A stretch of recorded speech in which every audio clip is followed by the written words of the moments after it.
Hi everybody, this is me, Liz, with 143 Handmade. I thought I had my camera going, I didn't, so I have a little bit of wet glue here for you to start with today. But what we're doing is we're fixing this break in this cover.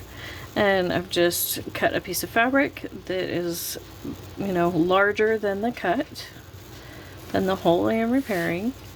And I laid down an excess amount of glue because it doesn't matter if the glue comes through this fabric. That can actually be a very good sign. It shows that you've got really good adhesion and all of that in this situation. Because I'm putting a fabric cover over on top of this, so you won't be able to see any of this. So the color of the fabric doesn't matter, the type of fabric, all of that stuff. You just want something that's going to lay flat. You don't want anything that's textured. You don't want to use up any of your good velvet or anything. And see, and I have that glue all around where the cut was, and now I'm massaging it outwards. And I'm going to get this to really lay down in there. And now that I feel like that's good, I will now lift up my corners, or not my corners, but my edges, and just run glue down the edge of the fabric. So that way I know for sure I get it in the right spot. And glue it on down. It's just that simple. You can use all kinds of different methods here. You can use paper. You can use Tyvek tape. That's some really amazing stuff. Tyvek and Tyvek tape is basically unrippable. So if you want to be, really, really sure that your book is going to last, 100 years, then use the Tyvek. But if you're just making a junk journal for yourself, and the longevity of it is not really the main concern, then just, use what you have on hand. Find a way to reinforce it with whatever you have on hand. Like I said, whether it's just book page or cloth or whatever. So, I might be able to hear my daughter's dog asking to go outside. Hopefully somebody will help him here in just a second. If not, I will pause. But I also glued this fabric to the inside of this cover, because this is going to be the one that where you're going to be able to I'm going to hide the binding. It's going to be the hidden spine. That's what I'm trying to spit out. And yes, I know it's all askew right here. That won't matter. So hang on, I will be right back. Okay, I am back. I have the stack of papers that I pulled for the inside. This is all scrapbook papers. I went to a thrift store several months ago with my daughter and found a whole stack, 2 inches thick. And anybody who works with paper knows that's a huge amount of paper. And it was 50% off day, and it was only $4 to begin with. So I got the whole stack for $2. Couldn't pass it up. So I happen to have a lot of scrapbook paper right now. So that's what these are getting. So here's that other cover that we worked on last time. We glued the inside of, we glued it all together. So there it is, all dry. And so what I did is I took some of my, right on top, my pieces of scrapbook paper, and decided which ones I wanted to be on the outside of my signatures. So I picked ones that were a little bit heavier weight, and I turned them into these little pocket pages. So those are going to be the outsides of my 2 signatures. Simple fold, and then I just cut off, let's see, yep, I was able to grab them. See, I just cut off this strip. I knew that I needed my finished page to be 9.5, but you just measure your book that you're working on, and that's what you work with. So these I did not cut, I just folded. And then the rest of these, now what I'll do is I will go through and create 2 separate signatures. And see, this one already has a blue, so I'm going to put the next blue I find over here. This one already has a polka dot, so I'm going to put the polka dot over here. The signature's getting a little bit behind, so I'm going to go ahead and add this one over here. Same thing with this one, so now they each have 3 again. I have another blue. Okay, so I'm just going to go back to my first stack. And then this one's another predominantly blue, so it's going to go over there. Another way to go would be to put all the blue pages together, you know. I just kind of go through, and I don't necessarily like pre-decide anything, you know. Actually, I want to go ahead and put this one over here and put this one over here because this one has the brown background. This one also has a brown background. Now there's one with a brown background in each signature. Go ahead and put that one here. Actually, I'm going to put that here because this next one is the daisies that match these daisies. So I'm going to put that over here. You know, and I will just go through and separate them out. And use whatever rules you want, you know, whatever makes sense to you. It doesn't have to make sense to anybody else. Nobody's gonna come and ask you why you have, you know, those signatures and that, you know, together. And then what I will do is I'll go back and count. I'm gonna go ahead and pause. You guys don't need to hear me count several times to verify. Okay. So what I've done is I've verified that both signatures have a total of 13 pages, including this. So that way, total, the whole book has over 100 pages. And then now what I will do is I will decide, do I want to, you know, play with the order in the signature? Do I want all the pages, you know, like with all of the color side one way, or do I want to flip some so that way it's, you know, color to color and then white to white, you know. And then like the next one would go in here like this, so that way as you're folding, you know, going through the book, you'd have, you know, white, color, color, white, white, color, color, you know. I like to leave them all color side the same way, I think is the way I did this one. I don't know, I do it different all the time, but how I'm going to do this particular set is all of the colors sides. Let's see, there's my Lady Lovely lashes coming to say hi. Let's see if it's like this. Then as you open it up, you've got the color on that side and the writing on the side. Yeah, that's where we're going to do it. And I just fold it all together. And it's going to do this, you know, the pokey out thing. That's just going to happen. You're not doing anything wrong. You haven't mismeasured anything. That is just the way that it works when you fold a very thick stack of papers. Go on, honey. Good girl. Yeah, keep on walking, baby. Scooch. Thank you. Okay, so just press that really down. And slip it on into its signature cover. Now, if you are bothered by this overhang, you can go ahead at this point. Let me scooch this stuff out of the way. And lay this down, you know, hold it really, really tight, hold it really, really even where you want it, and then take a blade of some sort and just run your blade down at a specific site, you know, over and over and over again to straighten that out. I have not really had good luck with that. This actually looks better than what I end up with when I try and do that. So, unless I'm going for the frayed edge, which I do sometimes when I'm going for the shabby chic thing. I will go ahead and do that and sand the edge, and it does all kinds of awesome things to the paper.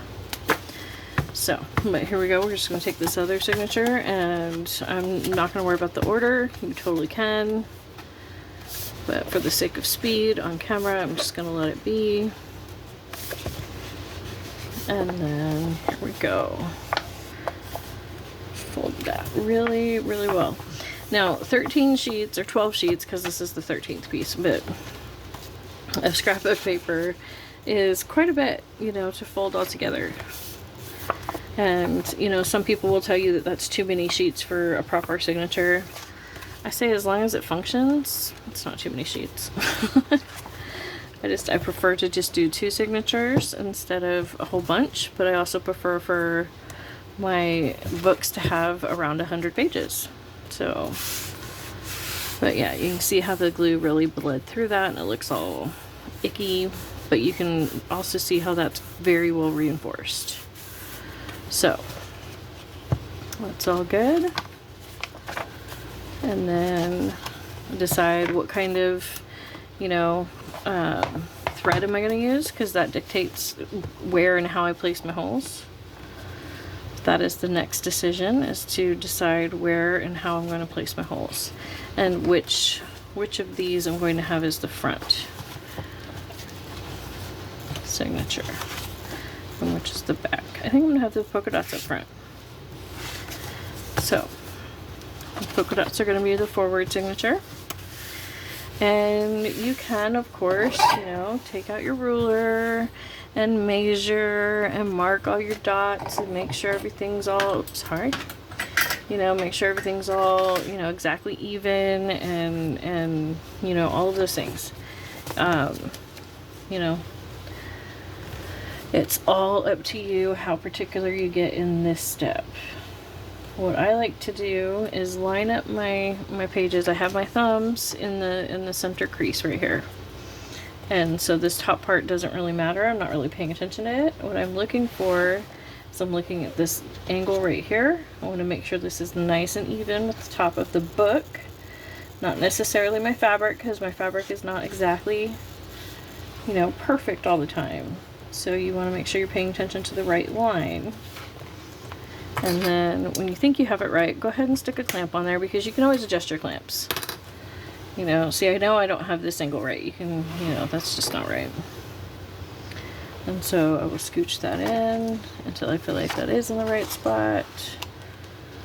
You know, now this one's going to be tricky to visualize because I have the fabric line that runs cockeyed. So in that case, what I might do is go ahead and just lay something on there.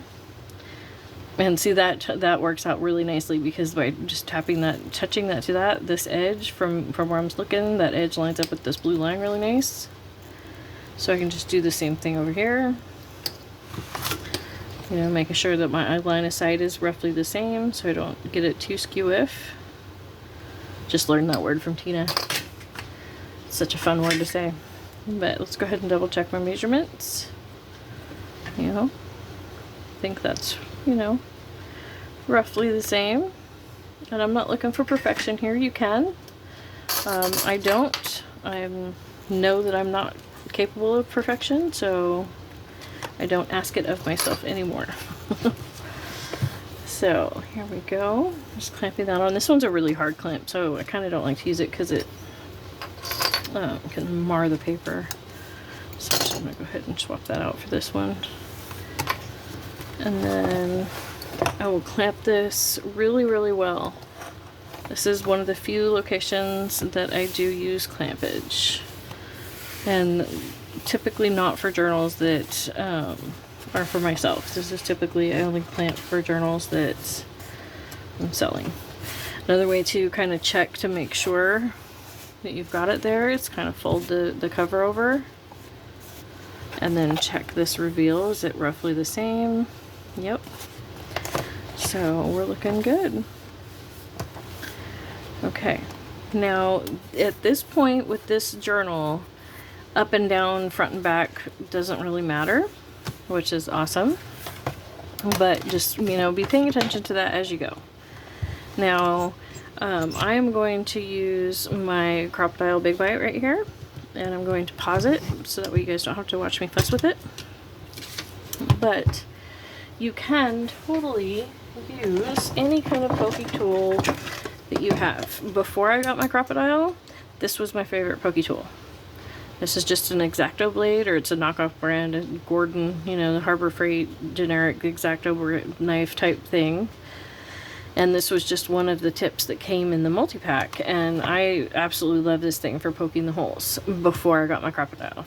But I'm gonna go ahead and punch my holes. I will be right back. Okay, so I punched my holes, and I did the 3-hole pamphlet stitch to close it up, but I did it with the tails on the outside, and I just used just a tad bit of glue to tack down the ends. And that's all I'm going to do on the second half, or on the second signature. However, lining it up is a little bit trickier because you got to make sure not only that it lines up with the cover, but now that it lines up with the other signature. So you want to make sure if any pockets you have, you know, everything's right side up, everything's, you know, now is the time to check all of that. And what I like to do, because I've noticed that this is the line that's hardest to disguise if you have it off, you know, this gap here.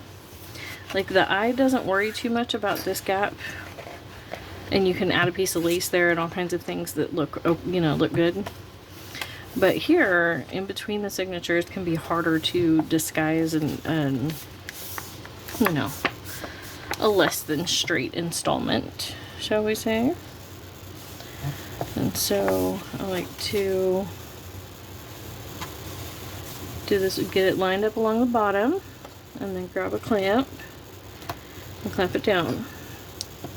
And just a rough one at the top. And then I'm going to spin it so I can see it better. What I use to bind it with is this premium quality hippie hemp, made in Hungary.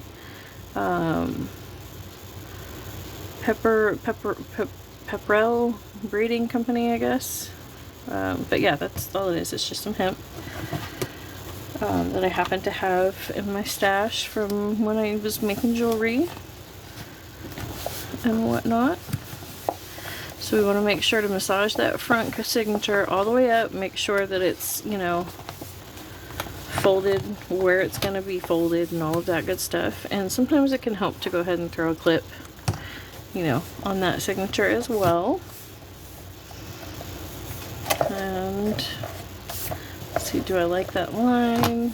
I think it looks fine, especially because the patterned paper that helps disguise that. This line looks okay.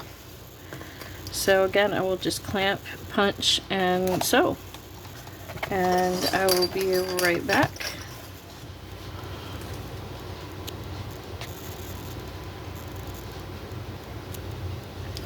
Just in case you haven't seen it before, I'm going to go ahead and do the 3-hole pamphlet stitch for you. Since I am, I don't want the tails exposed, I'm starting from the outside and going in. And sometimes it can be a little tricky when you're not using a needle. You know, the hemp end doesn't always stay together. You can glue that. That's the method I usually go to if the hemp starts to fray and get weird before I'm done. And sometimes you just need, because I punch the hole, but sometimes the, you know, the punches don't come out. So sometimes you just need to, you know, clear the way, and then the thread goes through. Okay, so I went from the outside to the inside, and then I came up one hole and went down the other end. So it doesn't matter if you come up from the bottom or from the top, but then you go to the other one, either the top or the bottom. And then you come back up through the center hole.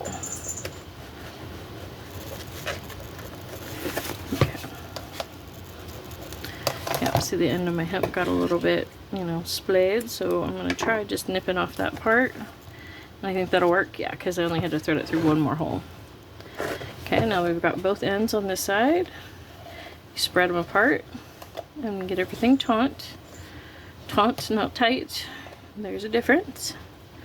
You can ruin a journal by tightening that too much. And then I just do one little knot, and then I go ahead and flip it over and double check. Okay. It is good, and so then I will come back and I will knot it the other way, just like I'm tying my shoes, to make that square knot. And then since I'm hiding the tails, I'm going to go ahead and cut them shorter.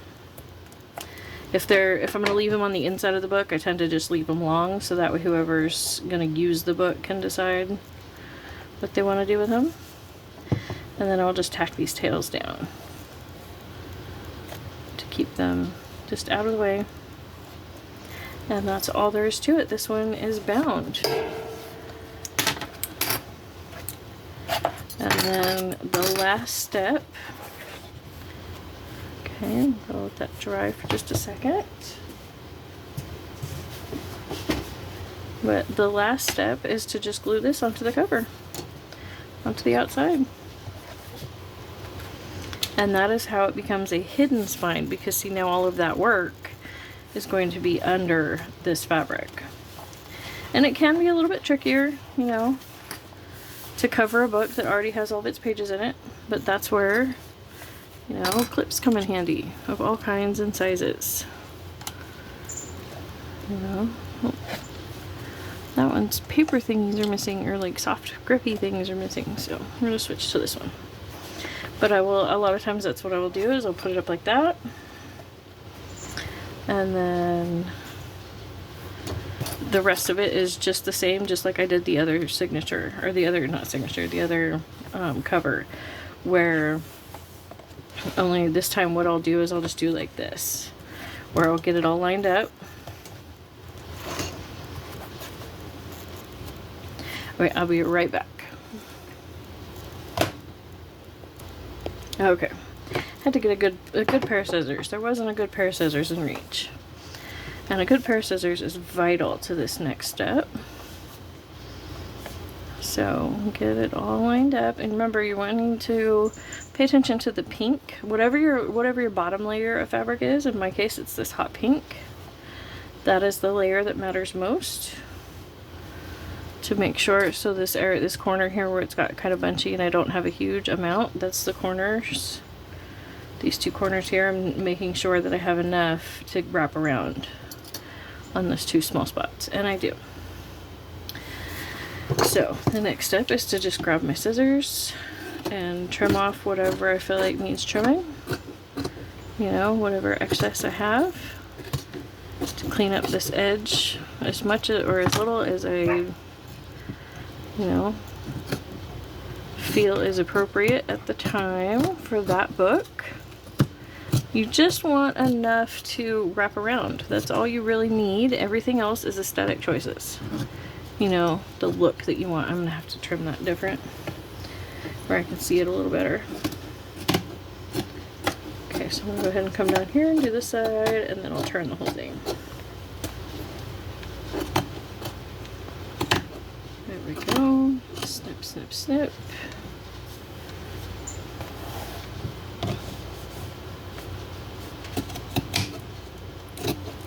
And you be as fussy or as wonky as you want right here. You know, on some of them I left it pretty ragged. On some of them I cut it, you know, really carefully. On this edge I'm barely cutting any of the pink at all. I'm just taking off this extra gauze. Just to, you know, because gauze doesn't glue down very well. And then now I'm gonna have to flip it around this way so I can get that top edge. And it's important that because I moved it, before I trim anything, I'm going to open it back up. Actually, for now, I think it might be easier just to leave those down. To, you know, get it all relined back up. There we go. And then trim this little bit. That way I know that I'm not over trimming. Get this little bit of gauze that I missed because it was around the top area where I couldn't see it. And all of those little bits can be used, you know, as tag toppers and things of that nature. So then all I will do is close it, double check, because see, now I do have a top and a bottom because I do have pockets, you know. Okay, so this is the front of my book. This is the top, this is the front. Yes, okay. So now let me look at this. This is my cover. Okay. So I want to put my cover on my cover, so to speak, like so, and wrap it around. And that's how I'll make sure to get my positioning correct. You know, but you do whatever it is that, you know, you need to make sure that you have everything, you know, right side up and all that good stuff. And then because this one I did end up trimming just a smidgen on the tight side, what I'm going to do is clear back all the bits so that way I don't accidentally grab something in the glue. And I'm going to go ahead and run a bit of glue on this outside bit, and not just on the inside. There we go. And then I'm gonna go ahead and knock that down, just because, like I said, the Fabrifix is really good at not coming through, bleeding through all those fabrics and all, but this is your cover, you just don't want to take any chances. Okay. Speaking of taking chances, I had my open glue over my clean pages. Terrible, terrible idea. Okay. And that's shifted ever so slightly. And so you do have a minute with the Fabrifix. You can shift it, especially if you're just kind of sliding it a bit. You're not really, you know, trying to move it a whole lot. I'll double check that edge. Yeah, that edge will be fine. That'll be fine. That'll be fine. Okay. So I'm going to do the same thing on this side, because like I said, I did trim it a smidgen short. So I'm going to go ahead and reinforce it with just a bit of glue. You know, you can get as thorough here as you want. I don't think it's really all that necessary to, you know, glue this excessively, and I'm an excessive gluer, so if I'm telling you that it's not necessary, that should tell you something. Either, you know. So now we pull this over. And again, I did not glue on the hinged area because I didn't want to reinforce those, or on the spine area, because if I put glue there and smashed it down, those knots would really show up. Okay, so I'm going to lay it down and just give it a little tug. You know, make sure that I'm adhering everything well and taut. Wipe the excess glue off of my finger, my rag here, and then go ahead and grab up these pages again. Just that way I'm way less likely to get glue on them through this phase with them clamped up. And what we'll do is just run a bead of glue right here along this edge.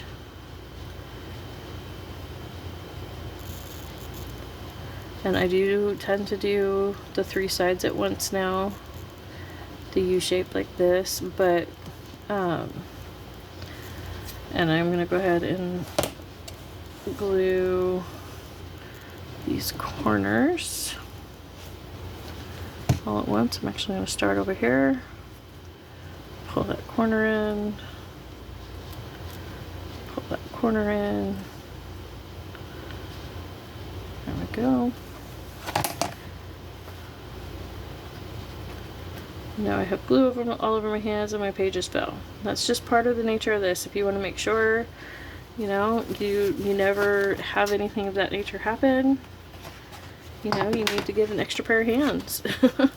Have some help. You know, there's lots of things you can do. Just be a little bit more careful.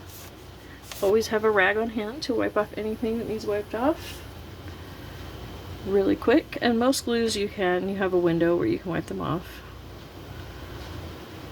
So there we go, and then I'll just start wrapping this around. And again, at this phase, all I'm trying to do is get that pink to wrap in. I'm not worried about the other upper layers, just like on the other one. And pull that around, making sure that's adhering. And the only tricky bit here, the only thing that's really any different than how the other one worked, is where the pages are. Obviously you can't you know, just roll that fabric over super easy, but you can still do it. You just have to fiddle with it just a bit more. Yeah, I cut this a little bit jagged and a little bit short in a couple spots, so what I'll end up doing is I'll add a piece of trim over that. You know, a little piece of lace goes a long ways. And so what I'll do is right here where the signature is, where the signatures are, I should say, is I will put the glue just sparingly right on the fabric instead of on the cover. And even run my finger across it to make sure I don't have too much. And then kind of just push this back and fold this down like so. And I will do that again when we get to the other side, so you can see that all over again.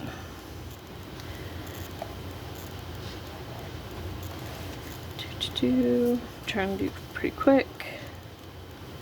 Thank you so much for hanging out with me and watching me make these journals. I greatly appreciate it. Everybody who's gone over and checked out my sales, greatly appreciate it. You know, all the purchases help. I'm not sure if I should say that or not, but I greatly appreciate it. All the time we spend together, all of it. So even if you just come here and you never purchase anything from me, but you do get inspired, I greatly appreciate you and the time that you spend with me. That it matters.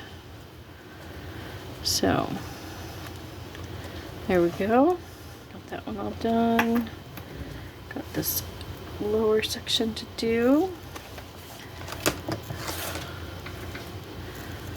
And, you know, since I'm going to cover it anyways with a bit of trim, I'm not worried about clamping it. I don't clamp it when it's going to be the finished bit, typically, because the clamps can force the glue to the surface, you know. So, again, just get in here and just dab the glue right onto the fabric. I tend to get in here and smear it with my finger to make sure that I don't have any major glue blobs. Okay, let's see. I'm trying to get in here and show this really well. But I push back on the hardback signature and kind of scrunch in the cover and give myself as much space as possible to flip that down in around the signatures, behind the signatures, like so. And then everything just kind of straightens back out and all fits. And so I will get in here with some trim and finish that out, make it look all pretty, but there it is. That's the basics of